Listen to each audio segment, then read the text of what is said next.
Good evening, bonsoir. Bienvenue à la réunion plénière du 12 août. Welcome to the Committee of the Whole on August 12th. Madame Parker, est-ce qu'on a de déclaration de conflit d'intérêt?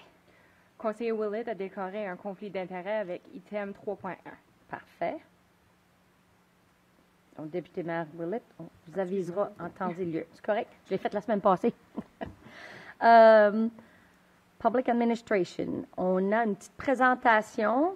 International Grill Day by La Luga Night Bar Resto. Bonjour, cher monsieur. Vous pouvez venir au podium.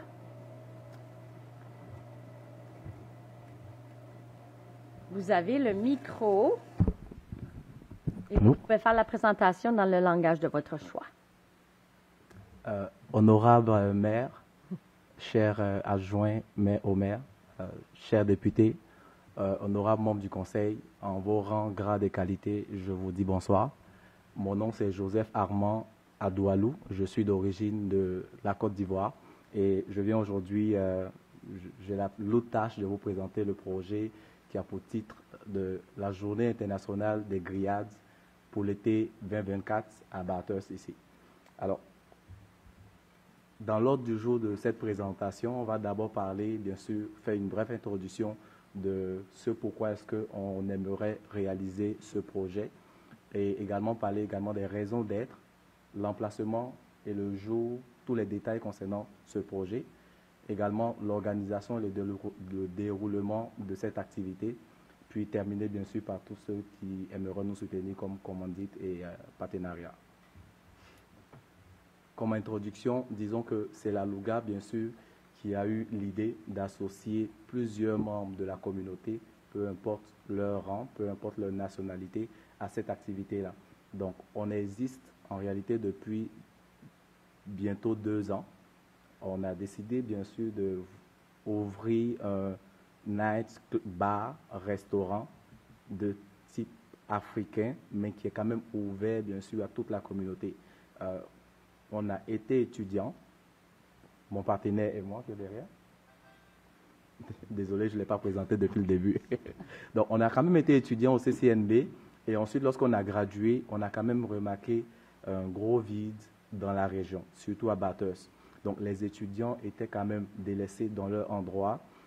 Lorsqu'ils finissaient de graduer, soit pendant l'école déjà, d'abord ils s'ennuyaient, ils n'arrivaient pas forcément à s'épanouir avec le gros stress, la pression qu'ils vivaient pendant leurs études.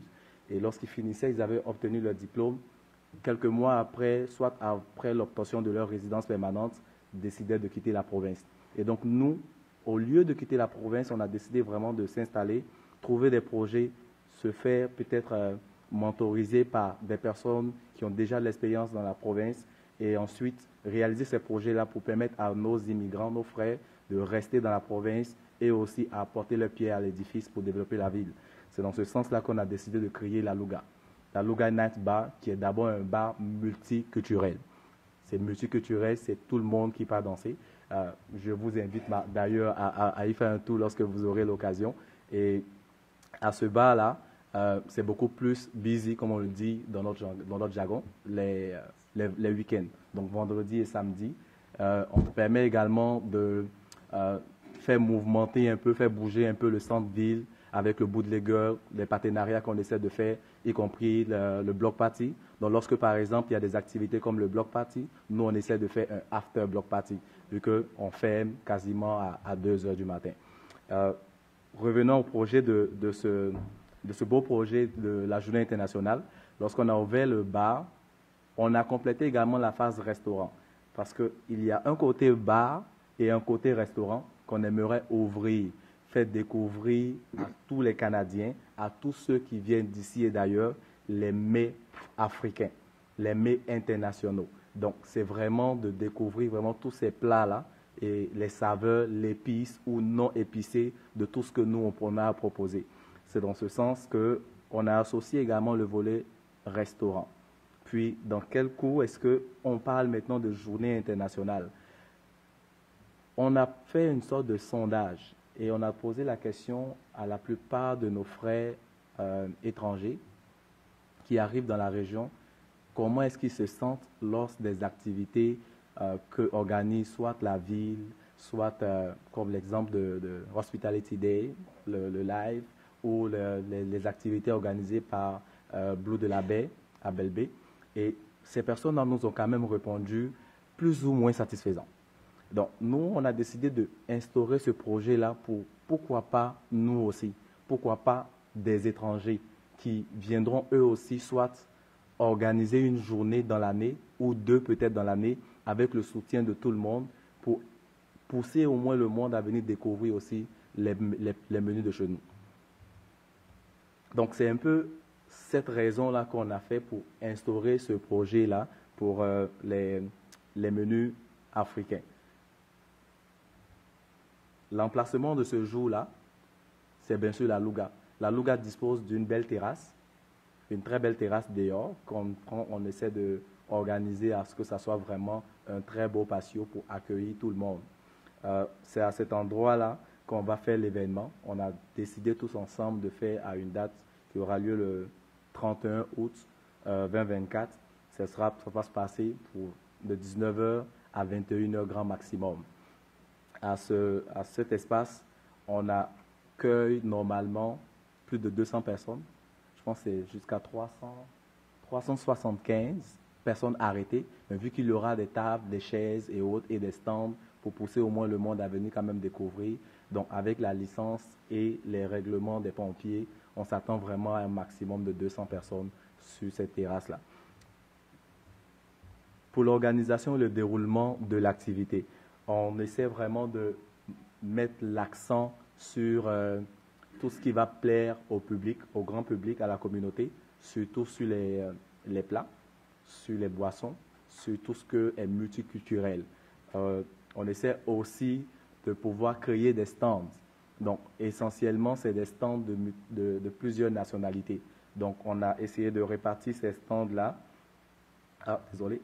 On a essayé de répartir ces stands-là en plusieurs nationalités. Et à la fin de cette sortie, à la sortie de cet événement, notre but, c'est de pousser, comme je l'ai dit au départ, nos frères africains, surtout du collège ou de l'université, à rester dans la province à travers ce projet-là pour dire eux aussi, ils peuvent aussi présenter un projet et le réaliser. Donc, on a pensé à la fin de ce projet-là mettre au moins l'emphase, si que ce projet est bien sûr une réussite, ce qu'on le croit vraiment, de mettre en phase au moins l'obtention d'au moins d'une bourse. Au départ, on pensait à une bourse, mais on est passé maintenant à 2 bourses, ne serait-ce que de pouvoir aider des nouveaux arrivants qui ont du mal à payer leur scolarité à pouvoir soit $300, un $200, un $500 si c'est possible, ou plus, pour au moins les aider dans leur épicerie, à solder au moins, à compléter pour leur loyer, leur loyer ou la scolarité également pour l'université ou le collège. Pour les commandites, on est tous d'accord qu'aucun projet ne peut être réalisé sans le soutien de tout un chacun ou des personnes, bien sûr, qui ont la possibilité de les tirer, de les hisser un peu vers le sommet afin que ce projet-là soit une réussite. Donc, pour les commandites, on s'attend vraiment à toutes sortes de soutiens, que ce soit matériel, financier, moral, même la prière, comme on le dit chez nous. Même la prière également est un grand soutien financier. Pas financier, mais un soutien quand même. Aussi, on s'attend à vraiment toutes sortes de soutiens, que ce soit maintenant des soutiens relationnels, des soutiens qui permettent de faire une sorte de réseautage, de nous permettre non seulement, si on réalise la première édition, pourquoi pas une deuxième, pourquoi pas une troisième, et ainsi de suite. On s'est vraiment donné la chance de pouvoir demander à plusieurs personnes de au moins commanditer notre événement. Et vraiment, on y croise les doigts avant que la date n'arrive de pouvoir nous soutenir dans ce projet-là. Les stands qu'on a décidé de faire ce jour-là, bien sûr, la première personne, comme je l'ai dit au départ, qui a initié le projet, c'est la Louga, donc mon partenaire et moi, y compris, bien sûr, le comité. Mais on n'entend pas seulement la Louga qui dispose de ce projet-là. La Louga a son business qui est le Night Bar Restaurant, mais les initiateurs ou les organisateurs, en réalité, c'est toutes ces personnes que vous voyez sur l'affiche dans la présentation. C'est vraiment la Louga et toutes les personnes qui sont sénégalais, maghrébiens. Entendez par maghrébien que tous les pays arabes, marocains, tunisiens, algériens et tous ceux et celles qui sont maghrébien. La communauté africaine majoritaire ici, selon les statistiques, ce sont des Camerounais. Donc, inviter les Camerounais à y participer également, à faire découvrir des plats camerounais, les Congolais, les Ivoiriens et les Togolais, et pour ne citer que ceux-ci. Comme l'ordre chronologique, on a entamé, bien sûr, les démarches pour obtenir toutes les licences possibles. Et donc, si vous remarquez dans le tableau présenté, pour la licence, pour l'obtention des autorisations, on a déjà obtenu une obtention. Donc, le niveau sécurité avec les pompiers, donc le nombre est déjà comme prédit. On connaît déjà le nombre de personnes auxquelles on doit s'attendre pour l'espace. On s'attend aussi à les licences qui arrivent, comme la licence de la nourriture, qui est vraiment en cours, qui est vraiment en de bonnes lancées. Pour l'intégration des commandites, on en a déjà obtenu une, mais on attend également une autre. C'est beaucoup plus de commandites principaux qu'on attend vraiment, y compris la ville de Bathurst pour nous soutenir, et également l'association multiculturelle. Pourquoi est-ce qu'on a beaucoup plus ciblé ces deux commandites-là? La ville, personne ne peut rentrer dans une ville, dans une région, sans toutefois passer par la ville. L'association multiculturelle, je dirais, est le pilier de tous les immigrants de la région. Qui parle d'immigrants parle bien sûr de main-d'œuvre, parle de projets, parle de développement de la ville, dont l'association multiculturelle également, à qui on espère avoir également un très bon retour. L'approbation des partenaires par contre, cela est complet, mais on n'est pas vraiment limité à l'ajout d'autres partenariats à ce volet-là. Et puis, pour la présentation des matériels, installations et invitations pour nos bénévoles, bien sûr également, on n'est pas fermé à ce volet. On espère avoir d'autres bénévoles pour nous aider au cas où, et surtout des personnes dans le futur qui vont s'associer à ça pour travailler soit comme partenaires ou bénévoles également. Ce que nous demandons à la ville, bien sûr, c'est toutes sortes d'aides, que ce soit financier, que ce soit sécuritaire, que ce soit matériel. Dans le sens de sécurité, on espère adresser pas espère, mais on espère vraiment pour avoir l'apport de la police au cas où, dans n'importe quelle organisation, au cas où il y aurait bien sûr des déraillements de certaines personnes par des propos racistes, par des violences ou par des actions auxquelles on ne pourrait pas s'attendre. Le volet sécurité également, la Louga a essayé bien sûr de pouvoir mettre en place un comité de sécurité. On a certes nos membres de sécurité pour le night bar, mais renforcer également ce personnel-là et puis collaborer avec la police à intervenir à n'importe quel moment au cas où on aura besoin d'eux. Volet financier, c'est bien sûr tout ce qui est volet financier, bien sûr. Et également, pour le matériel, c'est notre première édition.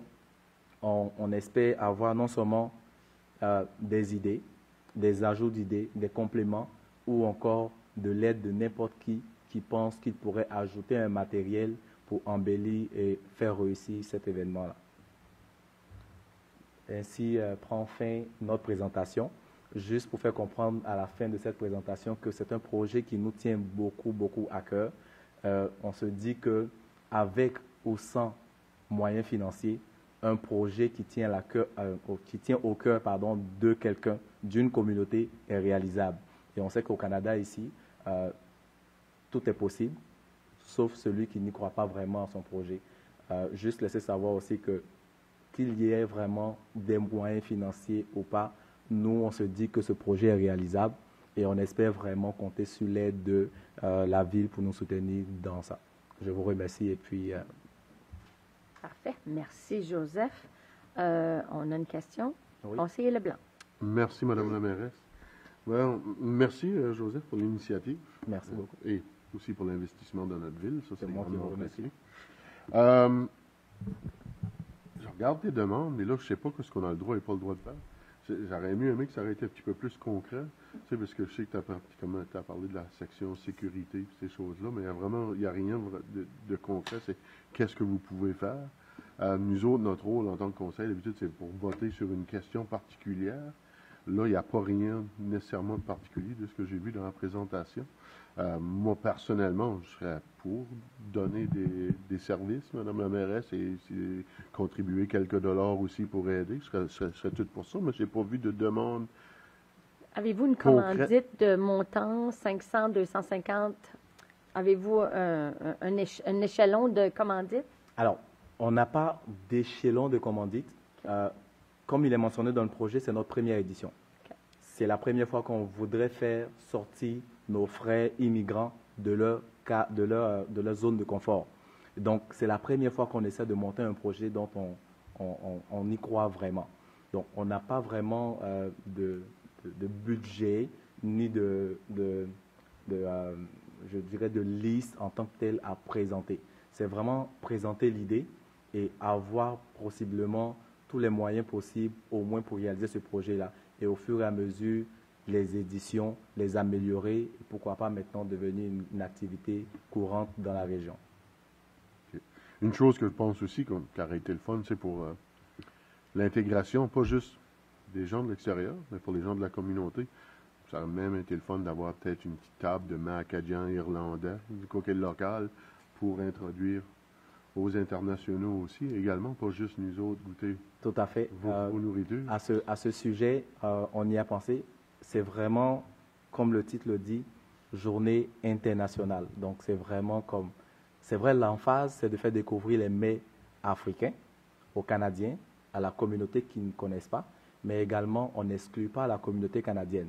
La preuve en est, on a également adressé un courrier à certains restaurants canadiens afin qu'ils puissent avoir un stand pour proposer des mets canadiens. On a également proposé à certaines Canadiennes qui aimeraient avoir un stand ou un endroit pour proposer des mets canadiens. Donc, oui, c'est vraiment tout le monde qui est impliqué. L'idée, c'est de varier, c'est d'apporter une petite touche à ce qu'il y a déjà dans la communauté. Dans n'importe quelle je dirais, organisation d'activité qu'il y a dans la région, on se rend compte que la communauté étrangère ne se sent pas forcément comme chez elle. Vous voyez? C'est beaucoup plus les mets canadiens, c'est beaucoup plus des endroits. Pour les autres, c'est que des entrepreneurs qui essaient de se débrouiller pour au moins sortir la tête de l'eau. Dans ce cas-là, cette fois-ci, on essaie de balancer un peu la cadence. C'est plus ou moins les mets étrangers qu'on essaie de faire découvrir au monde, sans exclure, bien sûr, les mets canadiens. Non, je suis tout à fait d'accord. Puis la raison que je dis le mets, c'est je suis d'accord, il n'y en a pas de restaurant. Il y a peut-être Daily Delight, exactement. Un restaurant asiatique, mais tu n'as pas grand-chose. C'était surtout pour que notre population commence à s'intégrer aussi, qu'il y ait un mélange des deux. C'était plus de ce côté-là. Moi, personnellement, je trouve l'idée sans sas. Je sais c'est côté l'entreprise privée, on ne subventionne pas l'entreprise privée comme telle, mais la journée internationale comme telle, si c'est pour être de quoi d'annuel ou semi-annuel pour encourager l'intégration, moi, là, j'y suis pour, personnellement, et je suis pour toute forme d'aide qu'on pourrait offrir à l'intérieur de la logique, évidemment, mais pour tout de suite, je pense qu'il faudra en discuter parce que je ne sais pas c'est quoi vraiment qui pourrait vous aider le plus. Oui, si je peux vous demander, avez-vous un chiffre particulier? Y a-t-il un montant, 200 $, 500 $? Est-ce que vous avez discuté? Est-ce qu'il y a un montant que vous aimeriez avoir financière de la ville que le conseil pourrait amener? On n'a pas de montant fixe à discuter. Vous voyez, on essaie vraiment d'aller sur une base d'une idée, puis on essaie de toucher un peu les idées de tout un chacun pour que chacun puisse apporter sa pierre à l'édifice et les autres éditions les améliorer. Okay. C'est beaucoup plus dans ce sens-là qu'on y pense. Parfait. Qu'est-ce qu'on pourrait faire si vous voulez? C'est que le conseil pourrait certainement, il y a un comité en place qui pourrait se rencontrer et prédéterminer un montant. Oui. Et vous revenir par après, un oui ou un non, mais arriver avec un genre d'accord avec un certain montant financier qui pourrait peut-être vous aider ou... Il parlait de sécurité aussi. Est-ce qu'on barre le chemin cette journée-là? Est-ce que, il y a plusieurs choses qu'on pourrait regarder, mais... Oui. Il va falloir faire comme n'importe qui, comme qu'on a fait avec le Block Party, c'est de travailler avec la force policière. Puis est-ce qu'ils ont besoin de fermer la rue? Sinon, c'est des logistiques qui pourraient travailler. On pourrait donner du in-kind, mais encore là, il faut avoir une idée dans quelle direction on s'en va. Là. Exactement. Si vous me permettez, oui. Pour le volet sécurité, pour ajout de votre question, d'abord, l'espace tel que je l'ai présenté, si vous me permettez rapidement de retrouver l'espace ici. L'espace est l'emplacement est dans un espace sécuritaire. C'est déjà clôturé. On connaît tous un peu la banque TD. Donc, c'est juste en dessous de la banque TD. C'est déjà clôturé, c'est déjà sécuritaire. Il y a juste 2 entrées et 2 sorties. C'est les mêmes entrées et les mêmes sorties. C'est juste poster des personnes au devant de chaque sortie et entrée qui permettent à ceux qui aimeraient participer de descendre juste dans le sous-sol et également de participation juste dans le local. En termes de sécurité ou l'intervention de la police, c'est beaucoup plus... on a déjà rencontré ça depuis que la Louga a ouvert jusqu'à date toute forme d'injustice. Donc, c'est beaucoup plus pour des personnes qui n'aimeraient pas forcément entendre le volet immigrant. Pour des personnes qui sont un peu imprévisibles. Il faut vraiment toucher un peu de tout en termes de sécurité, permettre à la police d'intervenir pas au dernier moment, mais le plus tôt possible pour éviter qu'il y ait vraiment un cafouillage. Je pense qu'on va pouvoir avoir des discussions puis arriver à quelque chose. Il n'y a pas de problème. Merci. Merci. Councillor Anderson? Thank you. Tu as besoin de ça pour le 31? Oui, le 31 Donc, août. c'est comme 2 semaines, 2-3 semaines. Oui. On n'a pas beaucoup de temps Oui, exactement. pour avoir un rendez-vous avec une comité. Non, je sais, ça ne donne pas grand temps pour une rencontre avec le comité. Est-ce que c'est vous autres qui va cuire la nourriture ou comment est-ce que ça va marcher? Alors, on a essayé de toucher un peu à chaque communauté. Donc, Oui. comme je l'ai expliqué, envoyer des courriers à des restaurants canadiens, savoir s'ils voudrions placer un stand. Essayer de voir également dans la communauté sénégalaise s'il y a quelqu'un qui pourrait représenter la communauté, toucher la communauté, un peu de chaque communauté. Et on a passé par les inspecteurs de la sécurité publique Oui. qui nous ont coachés un peu avec les cours qu'on a suivis, tout ça. La nourriture sera vraiment en termes de grillade. Donc, ça serait cuit sur place. Celui qui vient, qui veut découvrir en termes d'allergie, en termes de sécurité, de santé et autres, voir comment ça se passe, peut prendre sa nourriture sur place. Mais c'est vous autres qu'il faut acheter Oui. la nourriture en avant. Oui, c'est ça. Oui, pour Oui. cuire. Oui, Alors, ça va oui. coûter cher. Pour 200, 300 personnes, ça va coûter cher. Exactement, oui. Oui. C'est pourquoi on n'a aura pas besoin forcément... énorme. Donnez-nous un chiffre, c'est ça? Oui. C'est-tu 1 000 $, 1500 $? Regarde Martin, puis regarde-nous, demande-nous un chiffre. Mais je sais pas si Martin peut-être à la réponse à la question.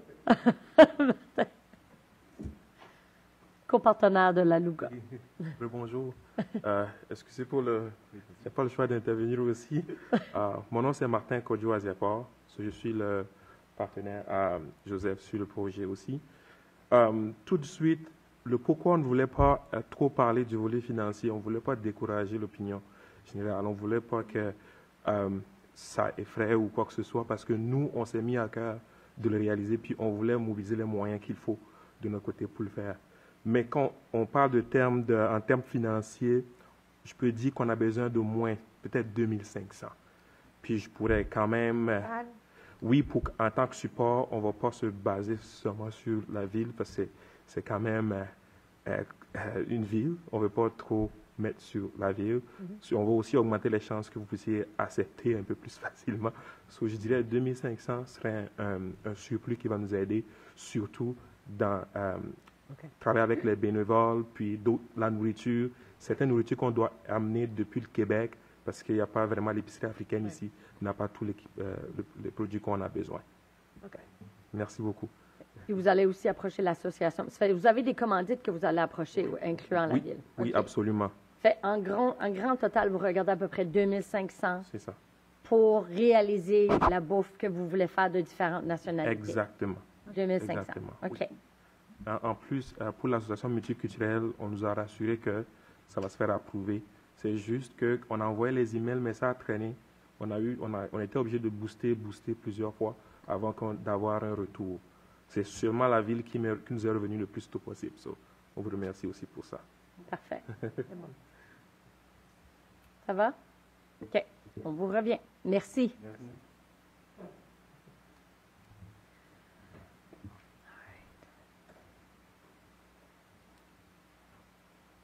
we fall under municipal bylaws, a bylaw to establish a planning advisory committee for the city of Bathurst. I will ask Deputy Mayor Willett to please step out.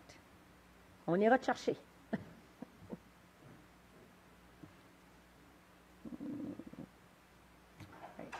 We'll go to Mr. LaPlante. OK. Numéro 1. Monsieur Laplante, vous avez porte-parole.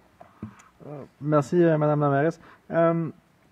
The proposal here is for the adoption of a bylaw to establish a planning advisory committee for the city of Bathurst. We already have a bylaw in place.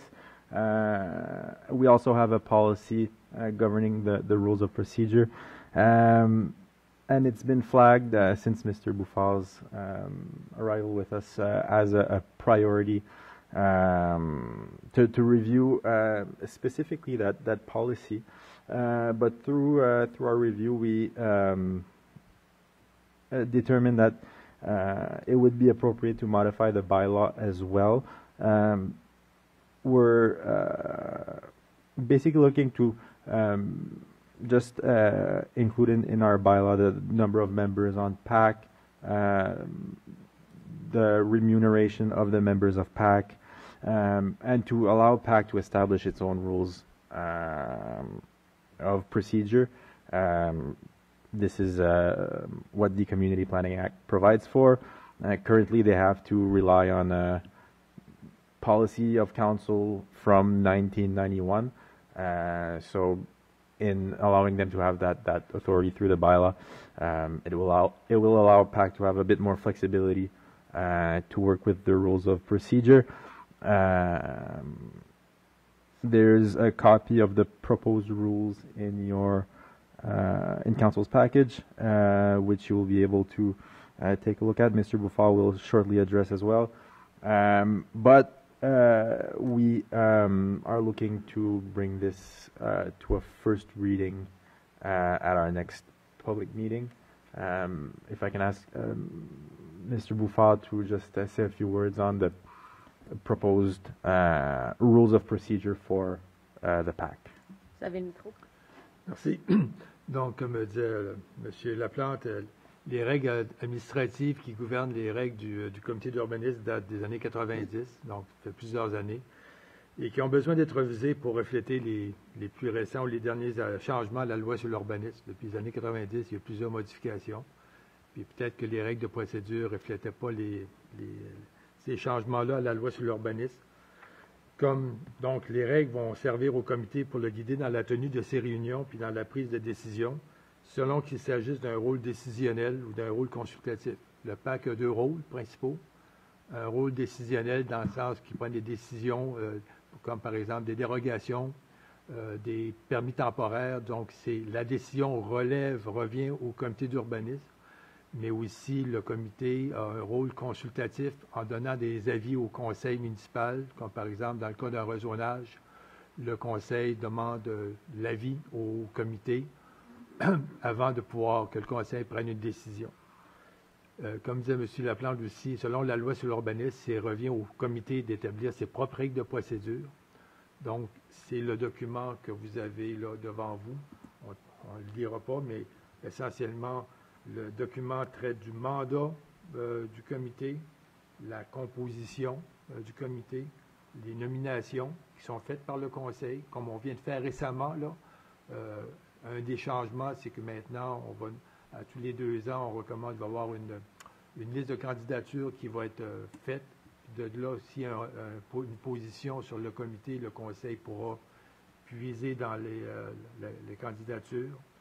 La durée des mandats des membres, le rôle du président, du vice-président, le rôle du secrétaire du comité, qui est le directeur de l'urbanisme et le secrétaire du comité. Donc, il y a un rôle à jouer dans la tenue des réunions, la manière que les réunions sont planifiées, la manière que les réunions du comité sont tenues, le quorum, le code de procédure, la présence du public, de même que le déroulement des réunions. Donc, c'est un ensemble de règles de procédure qui vont être utilisées, qui vont aider le comité là, dans ses travaux, puis aussi au président du comité pour la tenue des réunions. Parfait. Donc, On a une question de conseillère Anderson. Thank you, Your Worship. Time we needed that updated for sure. My only issue is the $40 remuneration for the members of the committee.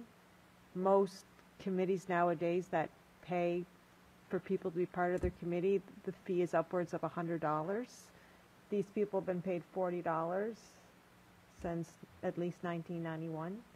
And I think it's well below, and I as somebody that sits on PAC, and I don't get paid being on PAC, but as somebody that sits on PAC, the people that we have on PAC now are very committed. Like unless they happen to be out of town, somebody happens to be out of town for a meeting, they're very committed and they attend all meetings. So I feel that the remuneration should be increased for these individuals. I agree. I don't get a vote, but I agree. Does council have any objections with that if we were to change it to 100,000? 100,000? Whoa, whoa. Oh, yes, a little bit, yeah. Well, if that's the case, I'm quitting my job and joining PAC full-time. $100, $100. No objections? No? So would we be able to do that amendment in the changes that we have? Because that would be coming in next week to the public meeting? Yeah. Yeah? Yeah, it's for first reading, so there's still time to make Yep. to make adjustments. So we can have the $100 put in for the first reading. Sure. Okay, great. Perfect. Any other suggestions, recommendations, comments? No? Bon, I would say like they say, that was easy. Bon, ben, parfait. On va amener ça la semaine prochaine, so we'll move to that next week. So thank you, everybody, to be with us this evening. Meeting adjourned. Bonne soirée à tous.